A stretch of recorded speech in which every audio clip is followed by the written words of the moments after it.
നമസ്കാരം, എൻ്റെ പേര് ജോളി രാജേന്ദ്രൻ. ഇലക്ട്രോമാഗ്നറ്റിക് തിയറിയുടെ പുതിയൊരു വീഡിയോയിലേക്ക് സ്വാഗതം. നമുക്കിന്ന് കാർട്ടീഷ്യൻ കോർഡിനേറ്റ് സിസ്റ്റം പഠിക്കാം. അപ്പോൾ കാർട്ടീഷ്യൻ കോർഡിനേറ്റ് സിസ്റ്റത്തിൽ 3 പ്ലെയിൻസ് ആണ് യൂസ് ചെയ്യുന്നത്. X is equal to constant plane, Y is equal to constant plane, Z is equal to constant plane. ഈ മൂന്ന് planes mutually perpendicular to each other ആണ് അല്ലേ. അപ്പം ഈ 3 പ്ലെയിൻസിൻ്റെയും ഇന്റർസെക്ഷൻ എന്ന് പറയുന്ന ഒരു പോയിന്റ് ആണ്.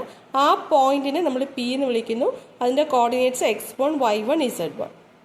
അപ്പോൾ ഇങ്ങനെയാണ് ഒരു പോയിന്റിനെ കാർട്ടീഷ്യൻ കോർഡിനേറ്റ് സിസ്റ്റത്തിൽ റെപ്രസെന്റ് ചെയ്യുന്നത്.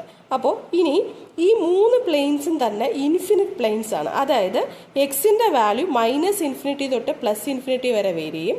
അതുപോലെ വൈയുടെ വാല്യൂ +∞ തൊട്ട് -∞ വരെ വേരി ചെയ്യും. ഇസഡിൻ്റെ വാല്യൂ +∞ തൊട്ട് -∞ വരെ വേരി ചെയ്യും. ഇത് 3 ഇൻഫിനിറ്റ് പ്ലെയിൻസ് ആണ്. അതായത് അത് ഇൻഫിനിറ്റിയിലോട്ട് എക്സ്റ്റെൻഡ് ചെയ്യുന്ന 3 പ്ലെയിൻസ് ആണ്. ആ 3 പ്ലെയിൻസിൻ്റെയും ഇന്റർസെക്ഷൻ ആണ് നമ്മളൊരു പോയിന്റ് ആയിട്ട് റെപ്രസെന്റ് ചെയ്യുക. കാർട്ടീഷ്യൻ കോർഡിനേറ്റ് സിസ്റ്റത്തിൽ ഏതൊക്കെയായിരുന്നു കോർഡിനേറ്റ്സ്? എക്സ്, വൈ, ഇസഡ് ഇല്ലേ?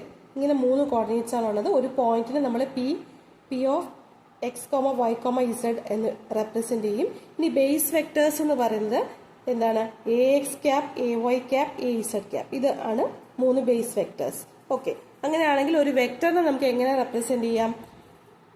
X component into A X cap plus Y component into A Y cap plus Z component into A Z cap. ഇങ്ങനെയാണ് ഒരു പോയിന്റിനെയും ഒരു വെക്ടറിനെയും കാർട്ടീഷ്യൻ കോർഡിനേറ്റ് സിസ്റ്റത്തിൽ റെപ്രസെന്റ് ചെയ്യുന്നത്. ഇനി ഒരു ക്വസ്റ്റ്യൻ നോക്കാം. A point P is 6 units from xy plane, 4 units from xz plane and 2 units from xy plane. If all the coordinates are positive, find the coordinate of P. അപ്പം ഇതെങ്ങനെ ചെയ്യും? YZ പ്ലെയിനിൽ നിന്ന് 6 units അകലെയാണെന്ന് പറയുന്നു. അങ്ങനെയാണെങ്കിൽ എക്സിന്റെ value എന്തായിരിക്കും? എക്സിന്റെ വാല്യൂ വിൽ ബി 6.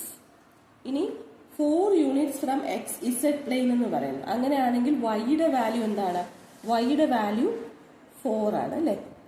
അതുപോലെ 2 units from Y Z plane എന്ന് പറയുന്നു. അപ്പൊ ഇസഡിന്റെ വാല്യൂ എന്തായിരിക്കും? Will be 2. അപ്പം കോർഡിനേറ്റ് ഓഫ് പി എന്ന് പറയുന്നത് എന്തായിരിക്കും? 6, 4, 2 ആണ്. അപ്പോൾ ഇന്നത്തെ ക്ലാസ്സിൽ നമ്മൾ കാർട്ടീഷ്യൻ കോർഡിനേറ്റ് സിസ്റ്റമാണ് നോക്കിയത്. അടുത്ത ക്ലാസ്സുകളിൽ നമുക്ക് സിലിണ്ടറിക്കലും സ്ഫെറിക്കൽ കോർഡിനേറ്റ് സിസ്റ്റവും നോക്കാം. Thank you.